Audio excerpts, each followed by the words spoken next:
de los temas actuales.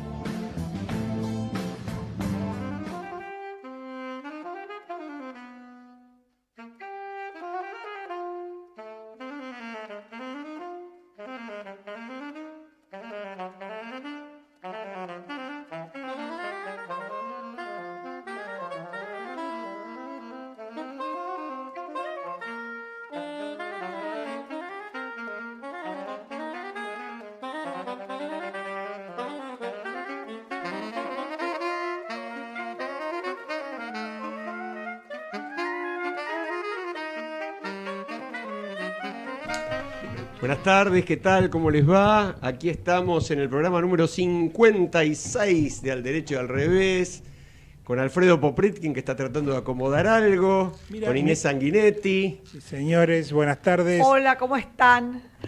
Y bueno, antes que nada, a él no le gusta y es un poco meternos con cosas personales, pero lo vamos a saludar al abuelo Alfredo y darle la bienvenida al mundo a Benjamín Popritkin. Vamos todavía. Bueno, muchas gracias. Sí, verdaderamente son cuestiones que van un poco en un capítulo aparte, pero la verdad estoy muy emocionado y contento. Se ha dado que mi hijo mayor, Andrés, y su esposa, por supuesto, han hoy dado a luz a Benjamín, mi cuarto nieto. Vamos. Pero, gracias por la mención, pero me hace poner un poco colorado. Y el abuelo Alfredo haciendo luz para ver si le deja a Benjamín un mundo más claro, más transparente, menos corrupto. Tarea no tan sencilla. No. Ciertamente que no, y la verdad, recién decíamos, ¿no? Si uno simplemente lee las noticias de las últimas 2 horas, sí, habría que cambiar el programa, empezar de vuelta, pero no lo vamos a hacer de ninguna manera porque trataremos de salir de esta inmediatez, de esta liquidez de la que hablaba el gran Sigmund Bauman. Y si nos dedicáramos a las últimas noticias, como hacen muchos, no sé, ya tendríamos como 8 últimas noticias de hace 2 horas. A ver, mencioná las 2 o 3 para decir la gente. Bueno, veo las imágenes de televisión con la policía llegando a la sede del PJ, donde Gioja está trincherado para que el interventor Barrio Nuevo, designada por la jueza María Servini de Cubría, no ocupe su lugar. Sí, la verdad casi que me basta con esos 3 nombres ahora, para pensar un poco retrospectivamente la historia argentina de los últimos 20 años, mínimamente. Ahora, desplazar a Gioja para poner a Barrio Nuevo es un buen negocio. No sé en qué pensó. La verdad que no. Lo estoy diciendo sin fundamento porque todavía no conozco las razones de tal decisión. Incluso falta algo más. Falta que todo esto pase por la etapa de apelación. Exacto. Incluso el propio fiscal, y leí por ahí, que no estaría en principio tan de acuerdo con la decisión de la jueza, lo cual querría decir que la jueza tomó la decisión sin previo vista al fiscal. No. Todo esto está por aclararse. Así bueno, que si hablamos de tapa, Alfredo, Inés hablaba de la tapa, y Zuckerberg no sé si todavía no está declarando ante el Congreso de los Estados Unidos por el tema de las filtraciones, que ya no son 30 millones, ya son por lo menos 85 millones. Sí, así es. Digamos, de repente los gigantes monopólicos parecen tener pies de barro también, ¿no? Vamos a ver qué pasa. Y otra de cabotaje, acá estoy leyendo el encabezado de La Nación de hace un rato. Dice, el aliado de Moyano acelera el cierre de Oca e intentó irse del país. Una sorpresa total. Hace, creo que 2 semanas, la FIP le dio un plan especial de reconsideración, de refinanciación.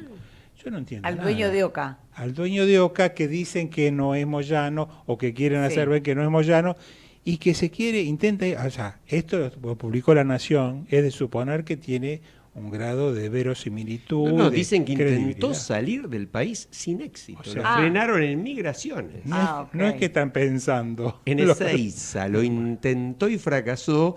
Y en un momento en que la semana pasada, yo recuerdo también que estaban investigando la serie de viajes al exterior, parece que bastante interesante. De los Moyano, sí, 70 y tantos viajes en avioneta privada. ¿Quién no ha viajado un poquito? Pero ¿no? viajes privados.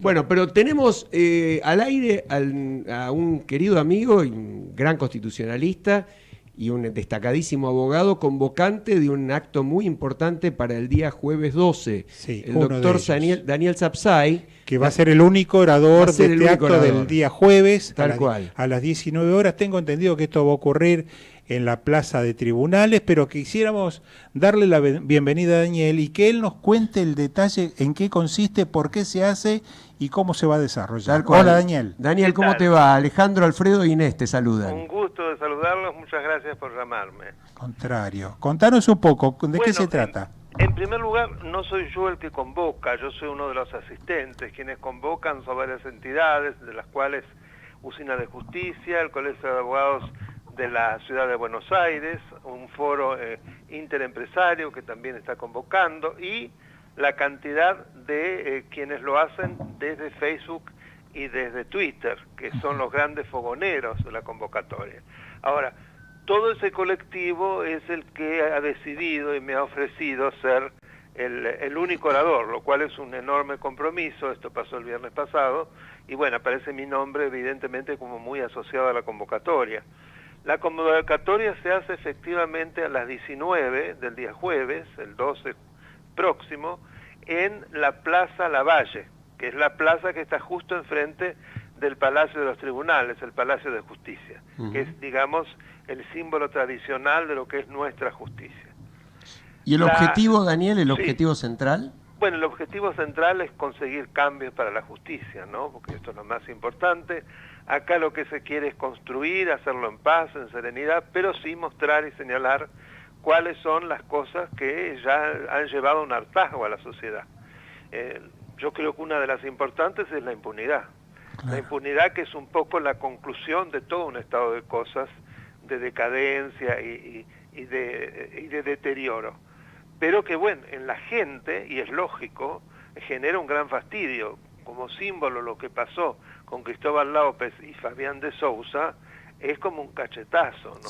Sí. El observar a semejantes corruptos que han cometido una defraudación al Estado millonaria que creo que no tiene antecedentes, y que salen como panchos por su casa y todavía amenazando y con agresividad. Claro, además que estas dos, personas que son puestas en libertad, que estaban en forma provisoria, no estaban con condenas, pero prisión preventiva. Eran prisiones preventivas, pero vienen después de otras prisiones preventivas, y donde se estaba viendo que en cualquier momento iban a ocurrir otras, como por ejemplo la de Devido. Sí, estuvo allí. Evidentemente fue la reacción popular la que llevó a que muchos jueces se dieran cuenta que se los está observando con mucho cuidado, y que además hechos de esta naturaleza, el caso de Fare Ballesteros, que dan vuelta una carátula contra lo que la misma Cámara de Casación había dicho, huelen también a corrupción. Exactamente. Porque aparte son jueces que tienen patrimonios inmensos que no pueden justificar. Es una cosa increíble, ¿no? Daniel, ¿cuáles serían las propuestas? Porque creo que mañana en tu intervención vos vas a resumir propuestas concretas. Sí. Bueno, uno que es para mí la primera, porque es un poco la puerta, es la reforma del Consejo de la Magistratura. Ahí realmente hay que hacer una serie de modificaciones porque así no funciona. Después es la duplicación del número de juzgados federales penales, los de Comodoro Pi, en lugar de 12, 24, a efectos de evitar precisamente esa concentración de poder, y al mismo tiempo que colapsen o que se justifique con eso la demora, porque además les viene fenómeno. Entonces, eso es absolutamente urgente. Hay otra de las reformas que me parecen muy importantes, que es asegurar el acceso a la justicia de los sectores más vulnerables, que no tiene, para ellos la justicia no existe. Claro. ¿Por qué? Porque la justicia está hasta lejanamente desde el punto de vista territorial, les queda lejos. Y sobre el problema de las demoras en la justicia, ¿hay alguna propuesta o por lo menos algún pedido en tal sentido? O sea, la extensión de los procesos judiciales me refiero, ¿no? Sí, bueno, en realidad eso va a surgir de lo que nosotros vamos a comentar, ¿no? La necesidad del plazo razonable. Sí, aparte pareciera ser, Daniel, que estos cortocircuitos que a los cuales estamos siendo testigos en estos días, ayer, antes de ayer, un poco protagonizados incluso por Elisa Carrió, la diputada Carrió, estas desavenencias entre la cabeza de la Corte Suprema con el Poder Judicial y la falta de interpretación, la problemática de las escuchas telefónicas, es como que todo esto está, en lugar de aclarar y ver un panorama, digamos, clarificado hacia el futuro, cada vez el tema parece que se complejiza un poco más. Es perturbador, absolutamente perturbador, y no vemos nada por el momento que permita aclarar las cosas, ¿no? Inclusive ya cada vez más confiamos en lo que cada uno de los actores dice, porque decimos, bueno, será un servicio, ¿quién lo informa? Es decir, es todo turbio. Sí. Entonces, si no permitimos que las cosas se transparenten, como vimos de la Corte Suprema como símbolo de Brasil, que directamente deliberó a la luz del día, una cosa maravillosa que parece mentira que acá puede ocurrir, en cambio todo lo que se da en relación a la justicia se da entre bambalinas. Claro, en ese sentido, Daniel, te quería preguntar, porque las personas que vamos a la calle en protesta de diferentes cuestiones vinculadas con la justicia, no somos constitucionalistas, vos sos un constitucionalista, uno imagina a tu figura comprometida como por dentro del sistema. ¿Qué es lo que está podrido? ¿Qué es lo que está tan enfermo para que un constitucionalista como vos, por fuera de la estructura de la justicia, se para a la intemperie en una plaza, ¿no? Bueno, lo que está enfermo antes que nada es la impunidad, que pasa que inclusive delitos de la gravedad, como ha sido la voladura de la AMIA y de la Embajada de Israel, hasta el día de hoy están impunes. Más de 20 años. Vivimos en una democracia cuyo poder judicial, digamos, no está en funcionamiento democrático. ¿Es así de peligroso? ¿Podrías decir que es sí de un grave? poder judicial que no controla. En el sistema de un Estado de Derecho es fundamental el control, es decir, controlar que lo que dice la Constitución y las leyes se cumpla. Ahora, ¿quién es el gran operador para permitir, para obligar que esto se cumpla? La justicia. Si la justicia en cambio está chueca y mira para otro lado, y bueno, toda la democracia sufre. Sí. ¿Sabes por qué te digo esto? Digo esto para clarificarnos nosotros, los que no somos especialistas en derecho. Uno piensa todo siempre es perfeccionable, pero podríamos decir que hay un poder legislativo que está en funcionamiento. Y podríamos decir que hay un poder ejecutivo que está en funcionamiento. Sería una barbaridad decir que el poder judicial todavía tiene rémoras de un pasado que tenía que ver con la dictadura, que tenía que ver con connivencias seriosísimas en contra de la libertad y de la propiedad de las personas. ¿Eso está más enfermo? ¿Hay un poder más enfermo que los otros dos? Mira, yo creo que sí, por la importante que es el Poder Judicial. El Sarmiento decía que estaba por encima de los otros porque los tiene que controlar. Estamos hablando de cerca de un siglo y medio, ¿no? Creo que grafica muy bien. Entonces, la gravedad es que como precisamente tiene un rol tan fundamental, si no funciona bien, se nos cae todo.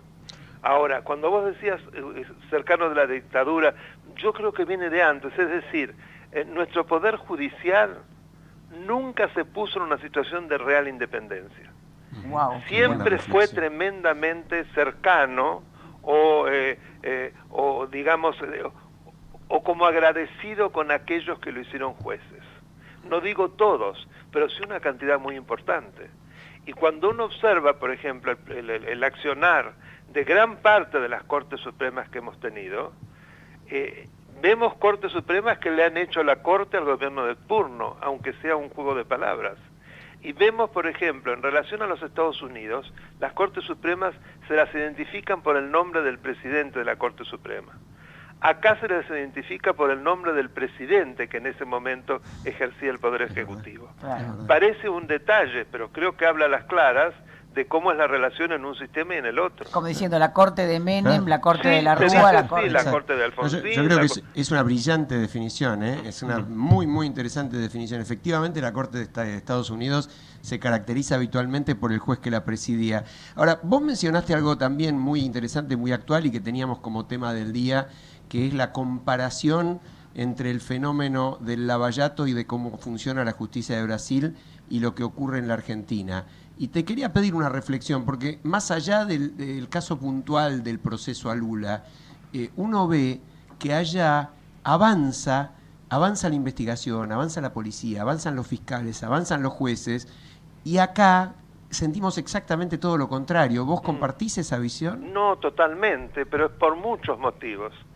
Por un lado, cómo se han ido formando los jueces a través de un sistema muy cuidadoso de escuela judicial y realmente de independencia. Pero a su vez están asistidos por cuerpos para llevar investigaciones que son independientes fundamentalmente del Poder Ejecutivo. Y tienen fiscales que son extraordinarios. Moro no fue solo, más allá del enorme valor de Moro, pero es todo un equipo de fiscales. Y además, la policía. Son solamente jueces para investigar la corrupción. Y en el caso si se trata de una causa muy importante como Lavallato, Moro está solo para Lavallato. Correcto. ¿Y cómo son nombrados los jueces en Brasil versus cómo son nombrados acá? Bueno, el nombramiento es similar, pero lo que cambia mucho es la formación del juez que está obligado a tomar a una escuela judicial que ya predetermina la decisión del legislativo. Daniel, nuestro programa tiene entre muchísimos oyentes a una cantidad importante de abogados y especialistas de distintos temas, pero creemos que por ahí podés aprovechar este momento para reiterar la convocatoria del día jueves y decirnos por qué tenemos que estar todos allí acompañándote. Bueno, me parece fundamental, y no solo para los hombres y mujeres del derecho, para todos los ciudadanos que yo escucho permanentemente y que se acercan en la calle para hablarme sobre el estado de la justicia. Sí. Bueno, ese malestar, esa bronca, tiene que convertirse en participación, que yo digo una asamblea ciudadana, de modo de demostrar claramente qué es lo que el ciudadano quiere y lo que no quiere más. De una manera pacífica, de buen modo, pero tiene eso una influencia enorme sobre los gobernantes. Veamos lo que ocurrió después de las otras dos grandes manifestaciones. Se terminó con una ley nefasta, que era la democratización de la justicia, y al mismo tiempo se impidió una reelección y podríamos decir muchas otras cosas. Sí. No es cierto que manifestarse no sirve para nada. Sí. Son hechos políticos que además ponen en el acento que nuestros funcionarios son nuestros servidores públicos, no son majestades ni son monarcas. Y te agrego por ahí un comentario que creo que no tengo duda que compartimos porque lo hemos charlado muchas veces, ¿no? Que la corrupción no tiene tampoco ningún signo ideológico, ¿no? No es de izquierda, no es de derecha, es corrupción, simplemente. Pero por supuesto, eso ha sido lamentablemente un grave error, a mi modo de ver, una falsa izquierda. Porque uno no puede decirse progresista y al mismo tiempo justificar la corrupción, como uno ve continuamente de parte de movimientos sociales o personalidades de izquierda que, por ejemplo, apoyan a un asesino como Maduro.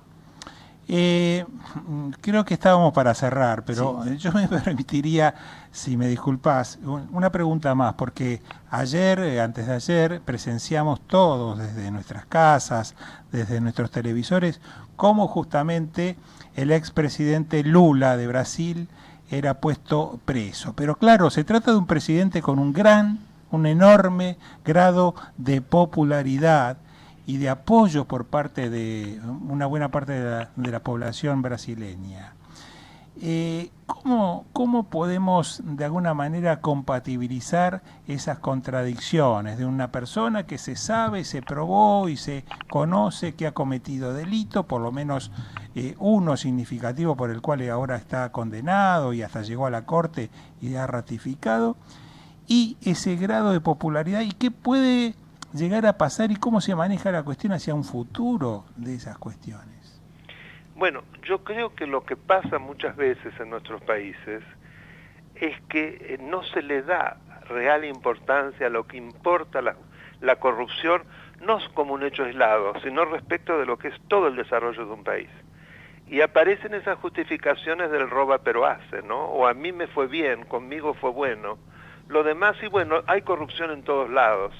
Yo acá mismo he escuchado, solo por un departamento, sí, es verdad, que aparte hay otras 6 causas gravísimas tal cual, por las que está procesado, van a quedarse más tranquilos cuando lo condenen porque son decenas de millones de dólares. Así que no es solo el departamento, No. que ya el departamento por sí solo es suficiente. Tal No cual. importa la cantidad. Nada más hay que decir, ¿no?, que el juez Moro y su equipo han recuperado ya más de 3.000 millones de dólares de los fondos Exactamente. detraídos por la corrupción en Brasil, ¿no? Bueno, ellos tienen una ley de Similar a la extinción de dominio. la extinción del dominio, que acá no hay caso. Claro, Tienen claro. media sanción, pero no logramos que el Senado la sancione. Este puede ser un objetivo también para el día jueves. Para Yo lo voy a mencionar, la ley de extinción del dominio y lo que implica su no sanción. Una primicia para nuestro programa. ¿Ya escribiste el discurso o lo tenés en la cabeza? No, ya en gran parte, yo quiero que sea una cosa más descontraída que un discurso.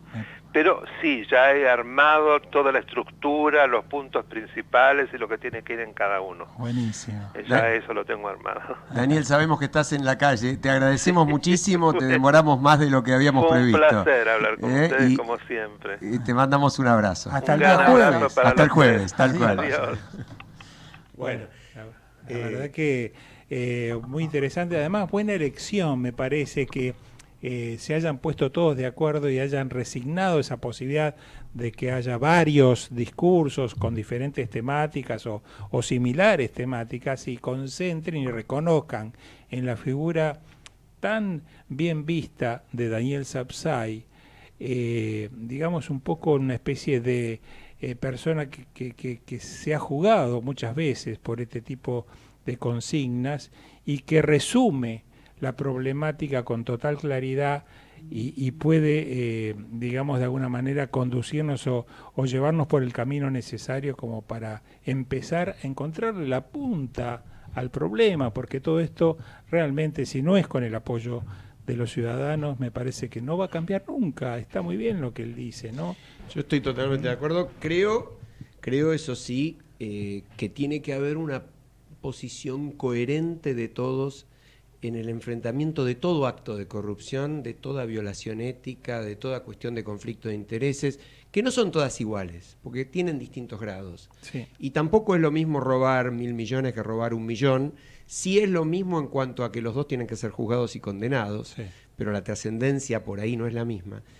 Pero esto no se va a perder si no se convierte en una cuestión partidaria. Es decir, esto tendría que ser algo que nos una a todos. Todos tendríamos que decir, sea lo que pensamos, sea lo que proponemos que se haga en materia de política económica, sea cual sea el signo ideológico, filosófico que tenemos, esta vía no. Sí, y sobre todo como poder entender en qué momento entramos en un naufragio. Porque me parece que los cambios se producen cuando se llegan a límites en donde la supervivencia no es posible. Entonces, en la nota que escribe Gargarella en su blog, hay una cosa muy genial que él dice, Temer, que es el temido Temer, no es un invento de ahora, no es algo que llega a la política brasileña, digamos, post-Dilma, desplazándola a la líder de la democracia. Temer era vicepresidente cuando Dilma llega al poder, y todos los que están alrededor, digamos, todo lo que son realmente fascismo de derecha del peor brasileño, fue copartícipe del gobierno de Lula. Entonces, Exacto. el problema es que Exacto. hay Ese una es el frase, sistema, ese es el sistema. pero el sistema Inés. nuestro, digamos, yo me acuerdo, hablábamos sobre nuestras militancias originales de los 30 con Alejandro, de cuando éramos Sí. 30 escondidos en una facultad. Cuando haciendo teníamos cosas. 30 o 20 y pico, no 30 de los años 30, No, por sé, favor. Cuando teníamos 30 años. Había una frase, no sé, vos la recordarás, o todos la recordaremos, que es no darle de comer al enemigo. Claro, Esa tal cual. frase es el comienzo del drama. Exacto. Entonces, Exacto. yo creo que si nosotros, puertas adentro, quizás encerrados en nuestros aprendizajes, no podemos decir esto, decir, che, pero ¿cuándo aparecieron los Temer? Es decir, ¿cómo es posible tener la víbora cascabel dentro de tu casa y sorprenderte cuando picó el nene? Es que, Inés, va más allá, te digo, porque creo que con Alfredo estuvimos juntos en algunas reuniones. La gente de Transparencia Internacional, que quizás sea una de las organizaciones más serias, Poder Ciudadanos, la representante de la Argentina a nivel mundial en la lucha contra la corrupción, viene planteando hace rato la idea de gran corrupción. La gran corrupción no son actos aislados, independientes, no, son sistemas. Son sistemas. Entonces, Brasil era un sistema desde hace muchísimos años. El mensalao era un pago mensual, por eso era mensalao, a los legisladores para que votaran los proyectos del gobierno. Petrobras, uno puede ver, como decíamos con Alfredo la otra vez, la serie de Netflix El Mecanismo, que ilustra muy bien cómo surge, son las más grandes empresas constructoras de Brasil, aliadas con el sistema político, para que a través de los contratos de Petrobras dejaran el porcentaje que se llevaban los políticos. En teoría, para financiar la política. Pero todos sabemos que cuando empieza la financiación de la política, y por dar solamente un ejemplo, el director de Petrobras, el primer arrepentido que abrió las puertas a todo el desastre, ese solo devolvió de su bolsillo 100 millones de dólares, que no habían ido a la política, habían ido a su bolsillo. Y trasladémoslo acá. Acá pasa lo mismo. En Brasil empezamos con decenas de empresarios del más alto nivel presos. ¿Cuántos empresarios de los que pagaban las coimas hay presos en la Argentina? Bueno. Pero además otra cosa, no es solamente, digamos, acá tenemos malos, que son los empresarios malos corruptos, los gobernantes malos corruptos. Pero en el trasfondo de la sociedad en la que vivimos, ahora en la Argentina estamos viendo el caso de Petinato, el caso de D'Artés, que resulta que si vos querías un lugar, yo soy bailarina y el mundo del arte, vos querías un lugar en una coreografía, querías un lugar en una obra de teatro, tenías que fornicar con el que te indicaban, puesto así de simple, así de claro. Y esto lo veía todo el mundo, lo veíamos todos. Y esto no es solamente la televisión, yo les hablo del Teatro San Martín, por ejemplo, para decir una. Es decir, los intelectuales y el arte llamado el mainstream de las bellas artes, no porque uno sí me puede decir, bueno, viste lo que es la televisión, no. Todo el sistema artístico funcionaba de esa manera. Entonces ahora yo escucho muchas opiniones que dicen, che, las mujeres se están yendo de mambo, ¿viste? Porque ahora que resulta que todo el mundo es degradantemente corrupto. Sí, ¿por qué? Porque funcionaba un sistema, no es Petinato y no es D'Artés, es el sistema. Y lo mismo con los médicos. Los médicos te recetan los antibióticos cuando 10 minutos antes vinieron los laboratorios a venderte el antibiótico que te receta el médico. Pero algo bueno ha pasado. Por lo menos estos temas están apareciendo, están saliendo a la luz. Exacto. Ahora el tema es reconducirlo de forma tal para encontrar el camino correcto. No sé cómo se va a lograr. Esta es la parte que nos falta. Sí. Nos hace seña Fede que vayamos a la pausa rápidamente porque tenemos una invitada para la segunda mitad. De acuerdo. Vamos a la pausa. Adiós. Ecomedios.com AM1220. Estamos con vos. Estamos en vos. Descarga gratis de tu celular la aplicación Ecomedios. Podés escucharnos en vivo, informarte con las últimas noticias y entrevistas en audio y video. Búscala y bajate la aplicación Ecomedios. Podés vernos en vivo en ecohd.com.ar. Conectate con nosotros. Contestador 5 254 2353. Con Personal podés disfrutar de los nuevos packs prepago. 1 GB más WhatsApp gratis por 7 días a solo 60 pesos. Está buenísimo para hacer miles de posteos, subir stories, boomerangs y sumar amigos en las redes sociales. Personal, internet para que todo suceda. Más información en personal.com.ar/packs prepago.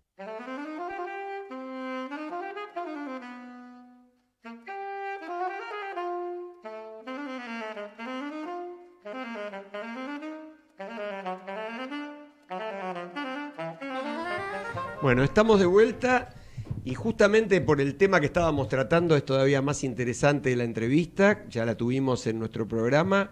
Volvemos a tener a Natalia Bolosín, una abogada, yo diría que un caso atípico, ¿no? En la Argentina. Una abogada especializada en temas de corrupción y lavado, una mujer joven, valiente, decidida y muy clara en sus ideas. Natalia, ¿cómo te va? Alejandro Drukarov te saluda. Estoy con Alfredo Popritkin, con Inés Sanguinetti. ¿Cómo les va a todos? Un gusto saludarlos. Igual. Bueno, veníamos charlando obviamente de este clima tan movido que tenemos en la Argentina y donde las noticias se nos acumulan y nos sacan de foco, pero queríamos de vos una reflexión un poco más más tranquila, más meditada sobre cómo está la Argentina hoy con relación no solo al tema de la corrupción, con relación al tema de los conflictos de intereses, con relación a nuestra comparación con Brasil, es decir, una mirada un poco más profunda que salga de la coyuntura. Bueno, Argentina tiene un problema de corrupción estructural que viene arrastrando desde hace muchas décadas, ¿no? Yo diría desde los comienzos de nuestra formación como nación. Lamentablemente el problema que tenemos es que el enfoque histórico, que todavía sigue siendo el predominante para pensar el problema de la corrupción en la Argentina, dentro del cual yo incluyo el problema de los conflictos de interés, es que este enfoque, que es el enfoque al que yo llamo cultural penal, bueno, sostiene básicamente que este es un problema que hemos heredado, digamos, de la corona española, o que lo aprendimos luego, pero que en todo caso es un problema esencialmente cultural o moral, que somos así, ¿no? Somos corruptos. Y entonces frente a eso, la única respuesta que nos da la dirigencia política, la dirigencia empresarial, la academia, digamos, cuando uno mire, la única respuesta es el garrote del derecho penal, que por supuesto es una herramienta muy torpe para resolver problemas sociales y especialmente para resolver problemas estructurales. Entonces cuando pensamos, bueno, ¿y cómo nos va haciendo eso que hacemos, que es lo único que hacemos? Y bueno, nos va muy mal, ¿no? Argentina tiene solo 5 condenas por corrupción en los últimos 20 años, las causas demoran en promedio 14 años, tardan una década en estar en condiciones de ser elevadas a juicio, solo el 15% de las causas penales de corrupción llegan a juicio. Bueno, lo hacemos muy mal. Pero el punto central es, y esto es lo que creo que no se está pensando, ni en Argentina, ni en Brasil, y en general tampoco en la región, es que, bueno, miren, aún si lo hiciéramos bien, es decir, aún si la Argentina tuviera un sistema penal todo lo eficiente y honesto que quisiéramos, que no lo tenemos, pero aún si lo tuviéramos, bueno, de todas formas, esto no va a afectar de manera significativa el problema de la corrupción. ¿Por qué? Porque el derecho penal, por su naturaleza, se activa cuando los hechos ya han ocurrido. Y el problema es que la corrupción no es un problema, justamente no es un problema moral o abstracto, no es un problema de filosofía kantiana o de la República de Platón, sino que es un problema que genera daños concretos a la vida de las personas y que en general viola derechos humanos. Y además, cuando lo hace, viola en general de manera selectiva los derechos humanos. ¿Qué quiere decir esto? Que daña desproporcionadamente a los grupos más vulnerables de la sociedad. Con lo cual, llegar tarde, que es lo que hace el derecho penal y que no podría hacerlo de otra manera, bueno, equivale a lo mismo que nada. Yo siempre digo, vayan a decirle a María Luján Rey que el sistema penal va a resolver el problema de la corrupción. 51 muertos, una de ellas una mujer embarazada de 6 meses, casi 800 heridos hubo en la tragedia de Once. Y no fue una tragedia, la llamamos así, pero no fue una tragedia, era un hecho que se podría haber prevenido si hubiéramos pensado en establecer sistemas de control adecuados y en modificar nuestras estructuras institucionales, el modo en el que el Estado lleva a cabo sus actividades, que es un modo que favorece la corrupción. Esto es lo que no se está pensando, ¿no? Y vos entonces, ¿por qué lado ves la solución que por supuesto será trabajada y de muy largo plazo, pero por dónde hay que arrancar? Mira, no es de tan largo plazo. A ver, Argentina tiene problemas institucionales macro en materia de corrupción que tienen que ver con temas muy complejos que sí son de difícil solución en el sentido de que requieren grandes reformas. Digo, el sistema hiperpresidencialista argentino favorece claramente la corrupción, claramente. Cuando vos miras la historia de la Argentina, el modo en el que se ha construido la autoridad presidencial y por lo tanto la autoridad de los ministros que rodean al presidente de la nación favorece la corrupción, pues genera infinidad de oportunidades para tomar decisiones públicas de manera discrecional sin ningún tipo de control. El sistema electoral, el sistema de partidos, también tienen problemas de esa misma índole. Ahora vos dirás, bueno, pero esas son grandes reformas, usted me está pidiendo que reformemos la Constitución. Bueno, es cierto, eso es complejo. Pero en realidad lo que muestra la buena literatura en la materia es que a la corrupción se la combate de manera sectorial. Es decir, uno debe agarrar una lupa y tomar los sectores más vulnerables de la actividad del Estado, de los procesos que lleva adelante el Estado. Supongamos compras públicas, esta era mi teoría y después me dediqué a estudiarla en mi tesis doctoral y la comprobé empíricamente.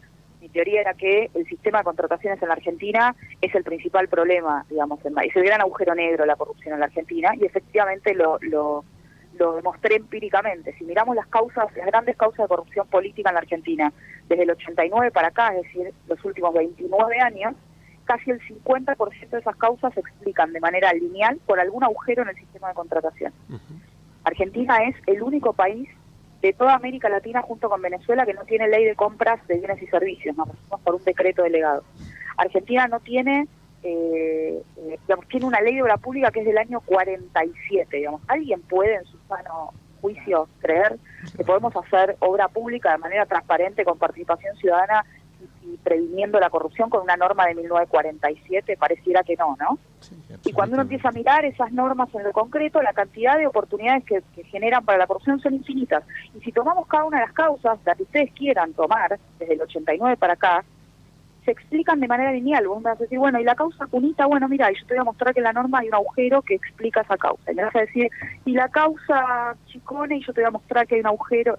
Y esto, digamos, es como insólito, porque uno dice, bueno, ¿por qué no reformamos ese sistema? Es bastante sencillo, no estamos pidiendo, no es un cambio cultural, digamos, no hace falta esperar 100 años, hace falta voluntad política para sentarse y tener un sistema de contrataciones y obra pública más o menos decente. Natalia, déjame que sea el abogado del diablo y te diga, si en lugar de hablar de esas causas hablamos, por ejemplo, de la que vos la mencionaste recién, pero mirada desde el punto de vista del proceso que ha tenido, el proceso judicial, la causa de la tragedia de Once, en donde en un año el juez liquidó la instrucción, Bonadío, y en creo que año y pico más, el tribunal oral dictó sentencias realmente ejemplares y valiosas. Claro, después derivó para otra serie de problemas, pero tomando esas dos grandes etapas, se llegó en tres años más o menos, 3 años y pico, o a menos de 3 años, a sentencias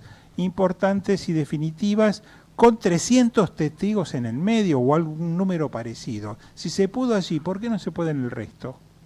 Bueno, más a mi favor, digamos, cuando uno piensa el sistema penal de Argentina y dice, bueno, a ver, ¿y por qué las causas no avanzan? Bueno, entonces aparece la Asociación de Magistrados con una lista de deudas supuestamente normativas. Discúlpame, veámoslo al revés. ¿Por qué esa causa sí avanzó? No veamos lo que no avanza. ¿Por qué esa causa sí avanzó?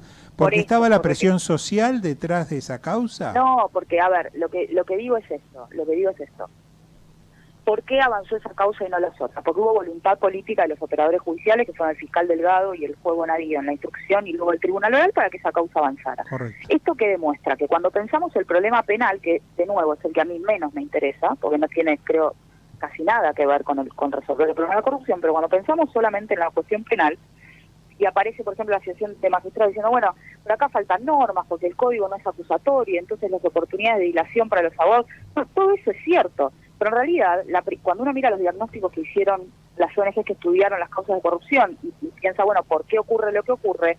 Lo que ellos encontraron fue que la principal explicación para que las causas penales no avancen tiene que ver con la falta de voluntad de los operadores judiciales. Y eso a la vez, ¿a qué obedece?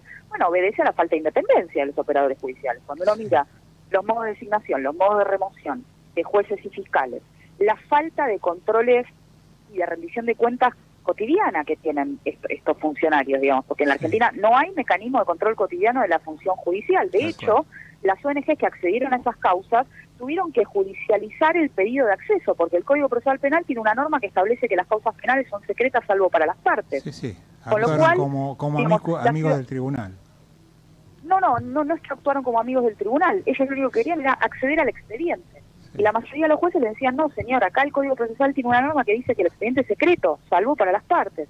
Entonces la ciudadanía, los ciudadanos de la Argentina no sabemos por qué cuando un fiscal o un juez toma una decisión lo hace. Ahora se supone que en un par de semanas va a salir la auditoría del Consejo de la Magistratura de las causas de corrupción desde el 96 hasta ahora. En teoría pasado mañana. En teoría pasado mañana. En teoría pasado. Bueno, estamos esperándolo hace rato. Hubo mucha discusión en su momento en el Consejo en cuanto a si se iba a hacer público o no se iba a hacer público. Ahora, lo cierto es que, y esto es para celebrarlo, pero lo cierto es que si la Argentina va a hacer una auditoría cada 20 años, bueno, vamos a estar en problemas, ¿no? Lo que la Argentina necesita es auditar la actividad de los jueces y de los fiscales todos los días y que los ciudadanos podamos saber qué hace un juez y por qué hace o deja de hacer. Pero de nuevo, como dije antes, aun cuando las causas avanzaran más rápido de lo que avanzan ahora, aun cuando la justicia fuera más honesta y eficiente, etcétera, de todas maneras llega tarde, porque en el caso de la tragedia de Once, si bien la causa se resolvió en 4 años, que para el promedio de 15 que tenemos es bajo y está muy bien, de nuevo, las personas están muertas. los heridos están heridos. Entonces el punto es cómo hacemos para prevenir otra tragedia de 11. Y en esa materia la Argentina ha hecho poco y nada. Te corro un poquito, porque yo comparto lo que decís y además me parece que está muy bien lo que planteás, porque vos estás planteándolo desde la prevención, es decir, de cómo hacemos para que las cosas no pasen y no de cómo mejoramos investigar y castigar lo que pasó. Y es muy interesante tu planteo, porque la verdad es que si uno reflexiona un poquito sobre las propuestas de los últimos 20 o 30 candidatos presidenciales que tuvimos en este país, no he escuchado a nadie que proponga resolverlo desde la prevención. Y me parece que por ahí pasa el asunto de propuestas. Pero corriéndonos un poquito de lo penal también, ¿cómo ves vos el tema de los dineros de la corrupción? Porque esto a mí me parece que es otra deuda muy grande pendiente. No hay un trabajo consistente de recupero de activos, no hay un trabajo consistente de indemnización de los daños. Hoy leo una noticia, la leemos todos hace pocas horas, la AFIP, por primera vez que yo conozca, entabló una demanda de daños contra Cristóbal López, Fabián de Sousa y Echegaray, como consecuencia de la causa por las retenciones del impuesto a los combustibles, por esos miles y miles de millones de pesos. La iniciativa de este programa. Bueno, la iniciativa podemos decir en parte mía, pero no lo vamos a hacer autorreferencial. Pero es un tema que algunos venimos trabajando hace muchos años y también vemos que en un mundo donde el dinero es tan importante, no ha habido unas acciones correctas y dirigidas que apunten a recuperar el dinero. ¿Cómo lo ves eso? Sí, efectivamente, ¿no? Coincido totalmente y celebro, yo también vi la noticia de la FIPI y la celebro como en su momento, hace algunos meses también Vialidad Nacional en la causa de obra pública se presentó como actor civil reclamando una indemnización civil. Bueno, uno dice, bueno, era hora, y algunos estamos hace muchos años pidiendo que estas cosas ocurran, ¿no? A ver, Argentina, digamos, en términos generales, los jueces penales y los fiscales penales en la Argentina, pocos de ellos han entendido el cambio de paradigma que se produjo hace más de 20 años en el mundo para luchar contra el crimen organizado, ¿no? ¿Qué es este cambio de paradigma? Bueno, dejar de concentrarnos exclusivamente en la persecución de las personas y empezar a perseguir los dineros, las ganancias extraordinarias que generan los delitos de los crímenes económicos complejos, como la corrupción, la trata de personas, el narcotráfico, el terrorismo, etcétera. Sí. Bueno, en ese sentido, Natalia, y de paso quiero felicitarte porque sos un orgullo que haya mujeres como vos que tengan tanta claridad y tanto coraje para hablar. Es un placer escucharte. Justamente a mí me encanta lo que estás diciendo, además, porque siendo tu tema la cuestión legal y penal, vos decís, la cuestión es la prevención, la cuestión es el cambio de paradigma, la cuestión es la cuestión cultural. Y ahora yendo al tema de la recuperación de los dineros, si ponemos la consigna, sigamos el dinero, follow the money, y vamos al tema de los paraísos fiscales y todos los enjuagues financieros que permiten la corrupción económica, o si vamos al tema de seguir al cliente, si estamos hablando de prostitución y trata, justamente apuntamos al tema de la prevención, es decir, de toda la sociedad comprometida en el acto corrupto y ilegal, ¿no?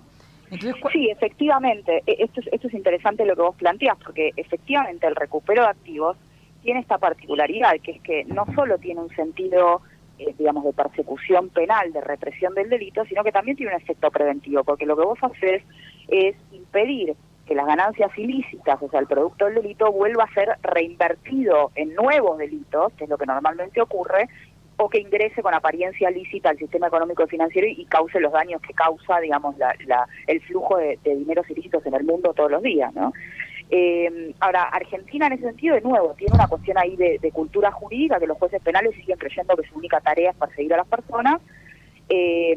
Además, hay algunos problemas jurídicos, porque la Argentina ha atado el decomiso del producto del delito a la condena, salvo en algunas excepciones que son difíciles de aplicar. Entonces, justamente como en materia de corrupción Argentina no tiene condena, bueno, pues tampoco tiene decomiso, porque el decomiso depende de que haya previamente una condena. Ahora, perdóname, eso que ha comenzado a discutirse te interrumpo por el tema de la extinción de dominio, ¿no? Correcto, te interrumpo por esto, porque a veces nuestros oyentes, que por supuesto muchos son profesionales, pero otros no son expertos en temas jurídicos, se pueden marear un poco con los términos de decomiso y de final de la causa. Es decir, vos lo que estás explicando es que hasta que no hay una condena en la causa penal, no se puede acceder al recupero del dinero.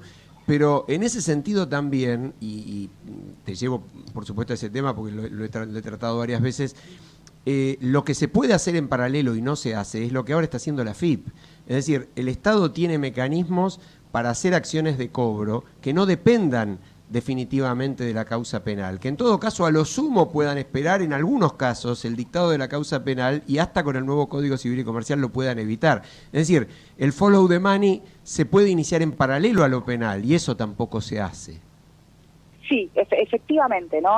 Históricamente la Argentina no ha pensado las acciones de recupero en términos civiles que podían haberse hecho mucho antes, digamos, incluso a nivel internacional. Me acuerdo en el caso de Lázaro Báez, yo en su momento lo planteé, digamos, bastaba con que la Procuración del Tesoro se presentara en Suiza con un abogado en Suiza en juicio a pedir el recupero de ese dinero, si es que había algo allí para recuperar. No hacía falta esperar acá a que haya una causa de lavado y haya una condena, etcétera. Y lo que también es importante es empezar a pensar el tema de las medidas cautelares en la causa penal.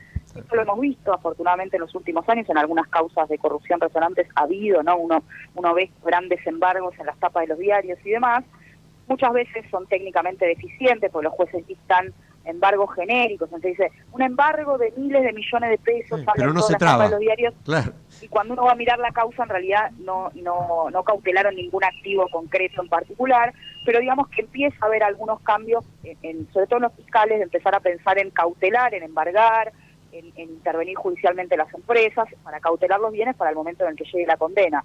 De todas maneras, Argentina tiene que empezar a pensar en algunos cambios normativos para permitir, digamos, para hacer más flexible la posibilidad de que el Estado recupere los activos antes de la condena, porque justamente la Argentina el problema que tiene es que no tiene condenas, ni en materia de corrupción, ni tampoco en otros delitos. Digo, en lavado de activos tampoco hay grandes condenas, en narcotráfico un poco más, en trata tal vez un poco más, con lo cual esto va a requerir en el mediano plazo de algunas reformas normativas. Ahora, ¿y por qué acá no y en Brasil sí? Porque estos últimos días estamos hablando de Lula y no estamos hablando del lavallato con 100 condenas, la gran mayoría confirmadas, no estamos hablando de 3.000 millones de dólares recuperados, no estamos hablando del empresario más grande de la región preso y de muchos otros empresarios presos. Y todo eso que allá pasa, acá lo miramos como si fuera realmente la serie de Netflix que se hizo sobre el tema. Y déjame que te agregue antes de responder, Natalia, soy Alfredo Popritkin, que acá también, si lo miramos un poco con detenimiento, ha habido algún cambio en estos últimos tiempos que quizás hasta nos hemos acostumbrado muy rápidamente y se nos pase un poco desapercibido. El hecho que, está bien, del gobierno anteriores, pero en definitiva tenemos en estos momentos una docena más o menos de importantes funcionarios que están con prisión preventiva, pero en prisión al fin, y que ese número llegó a 20 y tantos, y ahora algunos cuantos fueron excarcelados. Y esas cuestiones, más allá de que no se trate de condenas firmes, ni duraderas, ni definitivas, generan o deberían generar un impacto, porque no sé, si a mí me pasara, yo creo que no resistiría pasar una sola noche, ni siquiera un par de horas en prisión, y me volvería loco. Y hay gente que ya tiene 1 o 2 años, algunos cuantos meses otros. Este también es un cambio en el país. Si a eso le agregamos lo que está pasando en Brasil, que recién mencionaba muy bien Alejandro, con respecto al propio Lula, un líder político de la actualidad, que está apoyado por una gran cantidad de brasileños, que en este momento también empezó a pasar algunas noches en prisión. Decimos, bueno, algo está cambiando y quizás no todo esté igual como la vieja corrupción que vos mencionabas al principio de la entrevista, donde decías, y todo sigue igual y siempre lo mismo y demás. ¿No te parece que algún cambio hay? Bueno, a ver, yo no estoy tan segura, no comparto del todo tu planteo. Dejame empezar por lo de Brasil. ¿Por qué Brasil sí y nosotros no, nosotros menos? Bueno, porque Brasil tiene un sistema jurídico distinto al nuestro, digamos, en materia penal tiene un sistema procesal acusatorio, tiene un sistema de delación penal más amplio que el nuestro y más establecido, digamos, tiene algunas cuestiones, tiene responsabilidad corporativa desde hace mucho tiempo que nosotros recién ahora la tenemos, etcétera. La Argentina ha llevado adelante algunas reformas en esta materia que son recientes, desde el 2015, primero la ley de retentivo, después la responsabilidad penal empresaria, etcétera. y seguramente tiene algunas garantías más de independencia judicial que nosotros no. Ahora, en relación a lo último que vos planteabas, Alfredo, las prisiones preventivas. preventivas. Digamos, digamos, a mí no me contenta para nada la prisión preventiva, especialmente cuando no está bien dictada, ¿no? Lo primero que uno debiera decir ahí es, miren, la justicia penal, como dijimos antes, tiene 5 condenas por corrupción en los últimos 20 años. ¿Qué hicieron los jueces y los fiscales? Muchos de los cuales, no todos, pero muchos de los cuales han sido cómplices de esa situación, por acción o por omisión. Yo diría que más por acción que por omisión. No en los últimos 15 años durante el kirchnerismo, sino desde que se creó el Foro Penal de Comodoro Pi a principios de los años 90 en el menemismo. Digamos, así como fueron cómplices de la corrupción menemista, luego fueron cómplices de la corrupción kirchnerista. Y bueno, con el cambio de gobierno se adaptaron a esos nuevos vientos políticos, y entonces muchos magistrados que tuvieron esa conducta impropia de la función que cumplen, ahora aparecen como grandes paladines de la lucha contra la corrupción. Pero discúlpame que te interrumpa un segundo allí. Déjame terminar esta idea. Cuando debieran ellos mismos ser investigados por el Consejo de la Magistratura. Entonces, déjame terminar esta idea, ¿no? Cuando uno piensa en la auditoría que va a salir en 2 días del Consejo de la Magistratura, dice, bueno, a ver, ¿y qué es lo que me van a mostrar? ¿Me van a mostrar una parte de la realidad? ¿Me la van a mostrar toda? Y cuando me la muestren toda, ¿qué va a hacer el Consejo de la Magistratura? ¿Va a actuar en relación a los jueces que no son de la simpatía del actual gobierno, o va a actuar en relación a todos los jueces que cajonearon causa? Porque digo, para dar solo un ejemplo, la causa de obra pública, que es la causa madre de la corrupción kirchnerista, se inició en el año 2008 con una denuncia de asociación ilícita que hizo la diputada Carrió. Esa causa estuvo dormida literalmente durante 8 años. A los 8 años cambió el gobierno y la causa empezó a avanzar. ¿Cuál fue la respuesta de la justicia? Bueno, no, miren, pero ahora tengo Vialidad Nacional, me da auditorías que antes, por razones obvias, la Vialidad Nacional kirchnerista no me daba. Bueno, señor juez, pero usted tiene facultades penales y legales suficientes para allanar Vialidad Nacional y hacerse la documentación que necesite. No me diga que necesitaba que cambiara la autoridad de vialidad para hacerse la documentación que necesitaba. Entonces, y como esa y otras, la causa Chicone se inició en el año 2012 y estuvo 5 años dormida hasta que el año pasado se reactivó. Entonces, de nuevo, uno debiera pensar primero que quiénes son los que toman las decisiones y si lo hacen por razones jurídicas o lo hacen por otras razones. Y si lo hacen por otras razones, entonces estamos en problemas, porque no es que estamos cambiando de verdad, sino que es puro gatopardismo, ¿no? Y si a la vez algunas de esas prisiones preventivas no están dictadas conforme a derecho, porque algunas, como dije en el caso de Bío, yo creo que estuvo bien dictada, no así en el caso del ex vicepresidente, era claro que ahí no había elementos para sostener que había riesgo de fuga, de entorpecimiento de la investigación. Bueno, entonces, de nuevo, tenemos un problema que es la falta o la debilidad del Estado de Derecho, porque pareciera entonces que los magistrados no toman decisiones puramente conforme a la ley, sino por otros motivos. Y ya sea que lo hagan para contentar a la ciudadanía o para no contentarla, el problema sigue siendo igualmente grave. Pero yo apunto a otra cosa completamente distinta.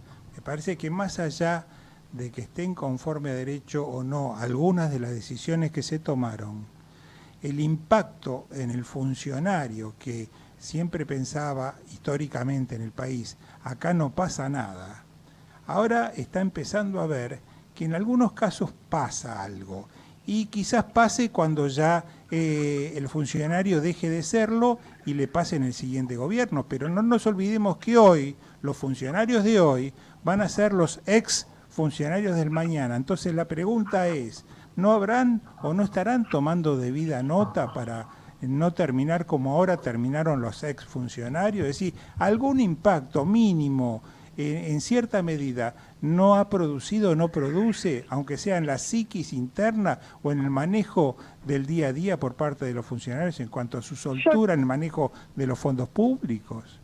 Yo ahí diría 2 cosas. La primera es que en la medida en que esas órdenes judiciales no estén dictadas conforme a derecho, a mí me tiene como sin cuidado si eso tiene un impacto inhibitorio en el funcionario, digamos. Uno lo que quiere es que las decisiones se tomen siempre conforme a la ley. No hay una razón superior de índole utilitaria que pueda justificar que un juez tome una decisión, especialmente una decisión tan grave como privar a una persona de su libertad, violando la ley. Esto es lo primero que diría. Es decir, la lucha contra la corrupción es una razón de segundo orden frente a la protección de los derechos de las personas. Esto es lo que digo. Y la segunda cuestión es, que no estoy tan segura, Alfredo, porque si vos, esto es cíclico, digamos, la Argentina ya vivió algo parecido a esto, con menor intensidad, cierto, pero sí lo vivió. Cuando terminó el menemismo, la justicia, que era la misma que también había sido cómplice de la corrupción menemista, también tuvo una reacción espasmódica de perseguir esa corrupción. Digamos, Argentina tuvo a María Julia Alzogaray presa, tuvo al expresidente Menem preso. De hecho, el caso de María Julia fue el primero de prisión preventiva en una causa de corrupción, que además sirvió como antecedente en algunas de las causas actuales en relación a la corrupción del kirchnerismo. Y sin embargo eso tampoco tuvo un efecto. Entonces, lo único que puede tener un efecto real inhibitorio sobre los funcionarios es que la Argentina, primero, empiece a prevenir la corrupción. Esa es la única manera, digamos, de inhibirlo. Bueno, vos tenés que contar siempre con que el funcionario te va a robar, y entonces tenés que pensar cómo haces para blindar al Estado frente a eso, cómo haces para proteger los fondos públicos. Ese sería el título, Natalia. Vos siempre tenés que pensar que el funcionario te va a robar. Tremendo y duro, pero... Sí. Bueno, como decía Perón, los hombres son buenos, pero controlados son más buenos. En los últimos años hemos escuchado cosas tales como, bueno, pero esta gente es distinta, ¿no? Tal funcionario, no es como fulano, como mengano. Miren, yo no sé, yo no los conozco, ni tengo como ciudadana, ¿no? No, pero no los conozco, ni tengo por qué conocerlo, ni confiar. Yo lo que necesito es blindar los fondos públicos para que para que los utilicen para lo que los tienen que utilizar. Y lo segundo que va a ayudar es que los jueces y los fiscales, cuando toman una decisión, lo hagan porque esa es la decisión que corresponde conforme a la ley, y solo porque es la decisión que corresponde conforme a la ley. Te agradecemos muchísimo, Natalia, muy claro, y sobre todo para pensar más por encima de la coyuntura, que era lo que nos proponíamos en esta parte del programa. Y nos quedó pendiente charlar de conflicto de intereses, que es un tema demasiado actual, pero bueno, lo haremos en otra oportunidad. No, y además una genia, y yo quiero aprovechar que te he conocido hacia el aire, porque te voy a llamar, porque yo trabajo en escuelas, actividades de prevención de culturas de la ilegalidad, jugando con herramientas y con arte, y me encantaría que tuvieras una mirada sobre lo que hacemos. Encantada, contá conmigo. Bueno, te mandamos un saludo muy afectuoso, gracias. Chao, bueno, un abrazo grande, muchas gracias a ustedes. Adiós. Y nos estamos yendo, nos quedan algunos pequeñísimos segundos para darle paso a Voces y Memorias con Hernán Dobri, pero... interesante. No le agradecimos a Gerardo Subirana, el mejor operador de la Argentina. Muy bien. Y a Fede Politi también. Está transpirando y haciendo señas, parece... Desesperado, quiere que terminemos. Esos acomodadores de aviones que nos hacen señas de todo tipo. Y no largamos el micrófono. Vamos a seguir por 10 minutos más, ¿les parece? ¿Están de acuerdo? No. Nos despedimos hasta el martes próximo a las 19 horas en punto, y que tengan una linda semana, y no se olviden que el jueves tenemos esta reunión, esta convocatoria en Plaza Lavalle, en Tribunal. Abrazo a todos.